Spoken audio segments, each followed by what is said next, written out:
सुन रहे हैं समाचार एजेंसी ऑफ इंडिया का ऑडियो बुलेटिन। आप सुन रहे हैं समाचार एजेंसी ऑफ इंडिया में बृहस्पतिवार 2 जुलाई का राष्ट्रीय ऑडियो बुलेटिन। वैश्विक महामारी कोरोना वायरस के चलते मतदान के नियमों में बड़ा बदलाव किया गया है। 65 साल से ज़्यादा उम्र के बुजुर्ग, कोरोना के मरीज और बीमारी के संदिग्ध वोटर पोस्टल बैलेट के जरिए वोटिंग कर सकेंगे। इस बाबत कानून और न्याय मंत्रालय ने नोटिफिकेशन जारी कर दिया है। दुनिया भर में कोरोना की वजह से आम जनजीवन पूरी तरह से प्रभावित हो गया है। वहीं इस साल अक्टूबर-नवंबर महीने में बिहार विधानसभा चुनाव होने वाले हैं। ऐसे में माना जा रहा है कि चुनाव पर भी कोरोना वायरस का बड़ा असर पड़ने वाला है। कोरोना वायरस लॉकडाउन के चलते देश में बंद किए गए ताजमहल और लाल किला समेत सभी स्मारकों को फिर से खोलने का फैसला किया गया है। केंद्र सरकार ने बताया है कि 6 जुलाई से स्मारकों को खोला जा सकता है। केंद्रीय पर्यटन और संस्कृति मंत्री प्रहलाद सिंह पटेल ने कहा कि यह तय किया गया है कि सभी स्मारकों को 6 जुलाई से पूरी सावधानी के साथ खोला जा सकता है। कोरोना महामारी का संकट भगवान की पूजा पर भी असर डालता दिख रहा है। सावन का महीना भगवान शंकर को खुश करने का होता है। ऐसे में मंदिरों में भगवान शिव की पूजा, उनका जलाभिषेक, रुद्राभिषेक बड़ी संख्या में भक्त करते रहे हैं। पर इस बार उत्तर प्रदेश के कुछ स्थानों पर मंदिरों में रुद्राभिषेक कराने पर मंदिर की प्रबंध समिति राजी नहीं है। पंडितों के पास घरों में इस पूजा को कराने की बुकिंग आ रही है, लेकिन उनका कहना है कि पिछले सालों के मुकाबले इस बार बहुत कम संख्या में लोग पूजन के लिए बुकिंग करा रहे हैं। लॉकडाउन में जहां एक तरफ लोगों की नौकरियां जा रही हैं, वहीं कुछ निजी स्कूलों की मनमानी जारी है। लॉकडाउन के दौरान भी कई निजी स्कूल पूरी फीस वसूल रहे हैं। फीस वसूली को लेकर लोग अलग अलग राज्यों में लामबंद हो रहे हैं और अब फीस वसूली का मामला सुप्रीम कोर्ट जा पहुंचा है। सुप्रीम कोर्ट में एक याचिका दायर की गई है जिसमें कोरोना वायरस लॉकडाउन काल में स्कूलों की फीस को लेकर समान अधिकतम राहत की मांग की गई है। याचिकाकर्ता रिपक कंसल का कहना है कि बिना सुविधा दिए स्कूल पूरी फीस वसूल रहे हैं, यह अनुचित है। याचिका में कहा गया है, स्कूल के एडमिशन फॉर्म में कहीं इन बातों का जिक्र नहीं है कि महामारी, प्रतिकूल स्थिति और राष्ट्रीय लॉकडाउन आदि के मामले में स्कूल प्रशासन ऑनलाइन क्लासेस चलाएगा और उसके लिए शुल्क और व्यय का एक ही सेट चार्ज करेगा।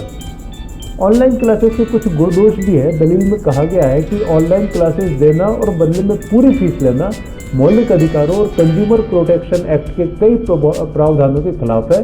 कोर्ट को इस मामले में हस्तक्षेप करना चाहिए। वहीं सुप्रीम कोर्ट में अलग अलग राज्यों के बच्चों के अभिभावकों की तरफ से भी स्कूलों की फीस वसूली के लेकर एक याचिका दायर की गई है। इस याचिका में सुप्रीम कोर्ट से केंद्र और राज्यों को यह निर्देश देने के लिए कहा गया है कि स्कूल सुविधा के अनुसार ही फीस वसूलें। याचिका में कहा गया है कि बच्चों को अब केवल ऑनलाइन क्लासेस ही दी जा रही है। ऐसे में स्कूल सिर्फ इस सुविधा पर आने वाले खर्च ही वसूले। लद्दाख में चीन से तनातनी के बीच आज प्रधानमंत्री नरेंद्र मोदी और रूस के राष्ट्रपति पुतिन की फोन पर बातचीत हुई।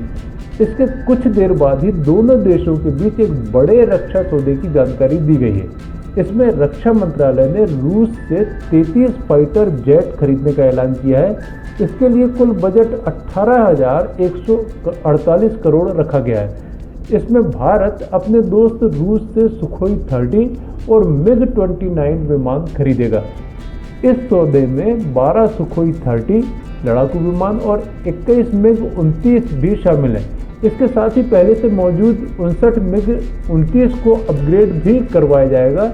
इस पूरे प्रोजेक्ट की कुल लागत 18,148 करोड़ रुपए बताई गई है। रक्षा मंत्रालय ने 248 एस्ट्रा एयर मिसाइल की खरीदी की भी इजाज़त दी है। यह भारतीय एयरफोर्स और नेवी दोनों के काम आ सकेगी। इसके साथ ही DRDO द्वारा बनाई गई 1000 किलोमीटर रेंज वाली क्रूज मिसाइल के डिजाइन को भी मंजूरी मिल गई है। रक्षा मंत्रालय ने बताया कि रक्षा अधिग्रहण परिषद ने कुल 38,900 करोड़ के प्रपोजल्स को मंजूरी दी है।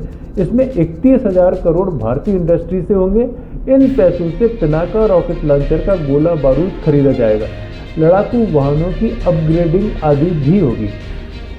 जम्मू कश्मीर में लगातार भूकंप के बाद लद्दाख में गुरुवार को भूकंप के झटके महसूस किए गए। भूकंप की तीव्रता 4.5 बताई जा रही है। इसके अलावा जम्मू कश्मीर के कटरा में भी 3.6 तीव्रता के भूकंप के हल्के झटके महसूस किए गए। नेशनल सेंटर फॉर सिस्मोलॉजी के अनुसार भूकंप का केंद्र करगिल से 119 किलोमीटर उत्तर पश्चिम दूर था।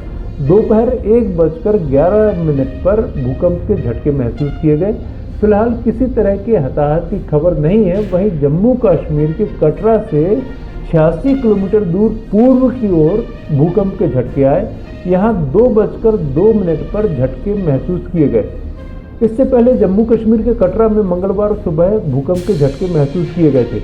भूकंप की तीव्रता 4 नापी गई थी। भूकंप आने के समय कुछ लोग सो रहे थे और शोर सुनकर वे लोग भी घरों से बाहर भागे। नेशनल सेंटर फॉर सिस्मोलॉजी के मुताबिक भूकंप का केंद्र जमीन से लगभग 10 किलोमीटर नीचे था। जम्मू कश्मीर में बीते महीने में 6 बार भूकंप के झटके महसूस किए गए हैं। बीती 15 जून और 16 जून को 2 दिनों के अंदर ही 4 बार भूकंप के झटके महसूस किए गए। भारतीय मानक ब्यूरो ने विभिन्न एजेंसियों से प्राप्त वैज्ञानिक जानकारियों के आधार पर पूरे भारत को 4 भूकंपीय जोन में बांटा है। इसमें सबसे खतरनाक जोन 5 है। वैज्ञानिकों के अनुसार इस क्षेत्र में रिएक्टर स्केल पर 9 तीव्रता का भूकंप आ सकता है। जोन 5 में पूरा पूर्वोत्तर भारत, जम्मू कश्मीर के कुछ हिस्से, हिमाचल प्रदेश, उत्तराखंड, गुजरात में कच्छ का रन, उत्तर प्रदेश का कुछ हिस्सा और अंडमान निकोबार द्वीप समूह शामिल है। इस क्षेत्र में अक्सर भूकंप आते रहते हैं। आपको बता दें कि बीते 1 महीने में भारत में 11 बार भूकंप आ चुका है। दिल्ली एनसीआर में लगातार भूकंप आ रहे हैं। वैज्ञानिकों का कहना है कि हिमालय के आसपास धरती के नीचे काफ़ी उथल पुथल हो रही है, इस कारण भूकंप आ रहे हैं। वैज्ञानिकों ने बड़े भूकंप की चेतावनी भी जारी की है। समाचारों के बीच में हम आपको यह जानकारी भी दे दें कि मौसम से संबंधित अपडेट जानने के लिए समाचार एजेंसी ऑफ इंडिया के चैनल पर रोजाना अपलोड होने वाले वीडियो जरूर देखते रहें।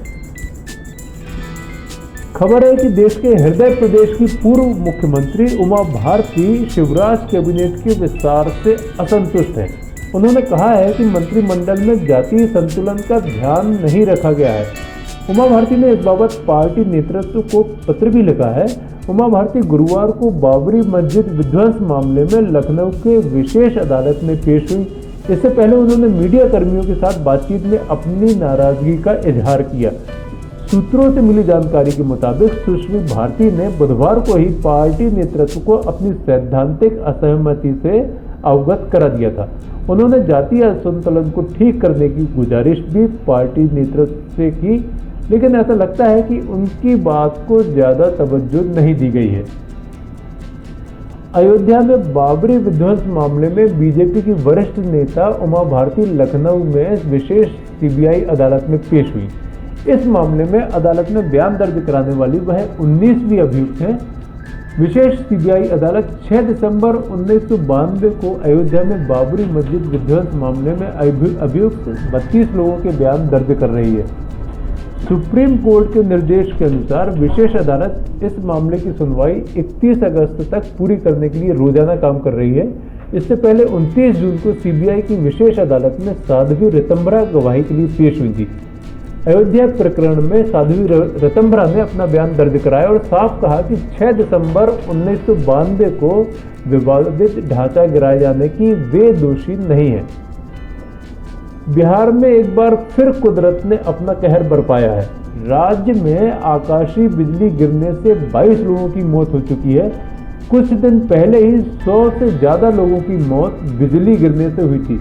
गुरुवार शाम लगभग 5:15 बजे तक के आंकड़ों के मुताबिक आकाशीय बिजली गिरने से सबसे अधिक प्रभावित राजधानी पटना जिला हुआ है। यहाँ पर 6 लोगों की मौत हुई है। बिहार राज्य आपातकालीन संचालन केंद्र पटना ने एक लिस्ट जारी की है। इसमें 8 जिलों में 22 लोगों की मौत की बात कही गई है। आपदा प्रबंधन विभाग की लिस्ट के मुताबिक सबसे अधिक 6 लोग पटना में, इसके बाद पूर्वी चंपारण में 4 लोग, समस्तीपुर में 3, शिवहर में 2, कटिहार में 3, मधेपुरा में 2 और पूर्णिया व पश्चिमी चंपारण में एक व्यक्ति की मौत आकाशीय बिजली की चपेट में आने से हो गई। कोरोना वायरस कोविड-19 के प्रसार की रोकथाम और उपचार में किए जा रहे केंद्र और राज्य सरकारों के प्रयास से कोरोना वायरस संक्रमितों के रोगमुक्त होने यानी रिकवरी दर बढ़कर 59.52% हो गई है। केंद्रीय स्वास्थ्य एवं परिवार कल्याण मंत्रालय से प्राप्त जानकारी के अनुसार देश में कोरोना संक्रमण के 2,26,947 सक्रिय मामले हैं और 3,59,859 कोरोना संक्रमित मरीज पूरी तरह ठीक हो चुके हैं, जिससे संक्रमण मुक्ति की दर बढ़कर 59.43% हो गई है। पिछले 24 घंटे में 11,881 कोरोना संक्रमित रोग मुक्त हुए हैं। संक्रमण मुक्त मरीजों और सक्रिय मामलों का फासला बढ़कर अब 1,32,912 हो गया है।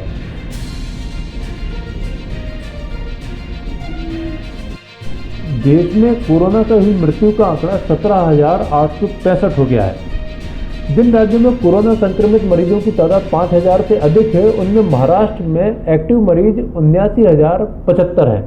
इसके बाद तमिलनाडु में 39,859 एक्टिव मरीज, दिल्ली में 27,007 एक्टिव, गुजरात में 7,411, उत्तर प्रदेश में 6,709, पश्चिम बंगाल में 5,959, राजस्थान में 3,358, तेलंगाना में 9,008, कर्नाटक में 8,192, आंध्र प्रदेश में 8,586 और हरियाणा में एक्टिव मरीजों की संख्या 4,414 पहुंच गई है।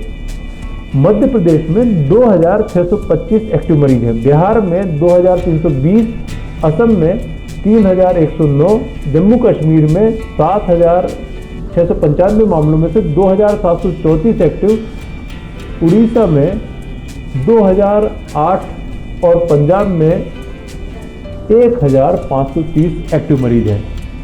आप सुन रहे थे शरद खरे से समाचार एजेंसी ऑफ इंडिया में बृहस्पतिवार 2 जुलाई का राष्ट्रीय ऑडियो बुलेटिन। शुक्रवार 3 जुलाई को एक बार फिर हम ऑडियो बुलेटिन लेकर हाजिर होंगे। अगर आपको यह ऑडियो बुलेटिन पसंद आ रहे हो तो आप इन्हें लाइक, शेयर और सब्सक्राइब जरूर करें। फिलहाल आपसे अनुमति लेते हैं। नमस्कार।